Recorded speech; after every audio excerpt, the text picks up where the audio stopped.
The Trump administration's decision to alter the 2020 census to ask people if they are American citizens is an unconstitutional power grab that would hurt many disadvantaged Americans. It must be stopped. The U.S.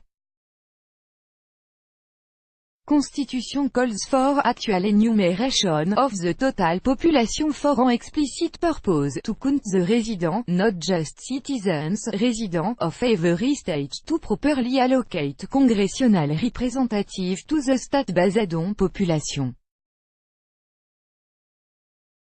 Asking whether someone is a citizen could cause some immigrants, not just non-citizens, but also those with family members or close friends who are citizens, not to respond for fear that they or their loved ones would be deported. In the current climate of fear, this isn't an irrational response. The result would be a systemic undercounting of immigrant communities with two grossly unfair results. First, the communities and the state therein would get less federal aid. Census data is USAID in over 132 programs nationwide to allocate over $675 billion each year. En undercount would deprive many immigrant communities and their state of the healthcare, education and assistance they need and are entitled to.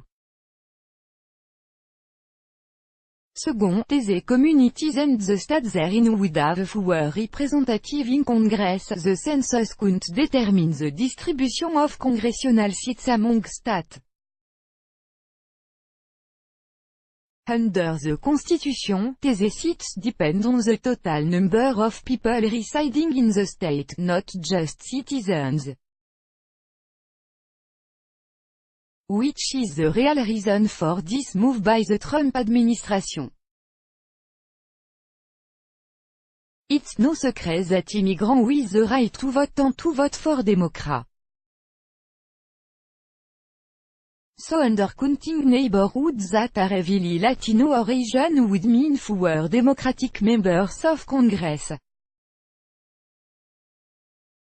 Commerce Secretary Wilbur Ross says the citizenship question is necessary in order to better enforce the Voting Rights Act. Ballonnet.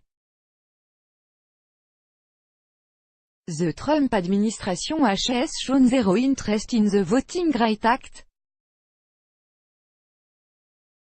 It has even defended voter suppression laws in court. This is nothing but a Republican power grab orchestrated by the White House.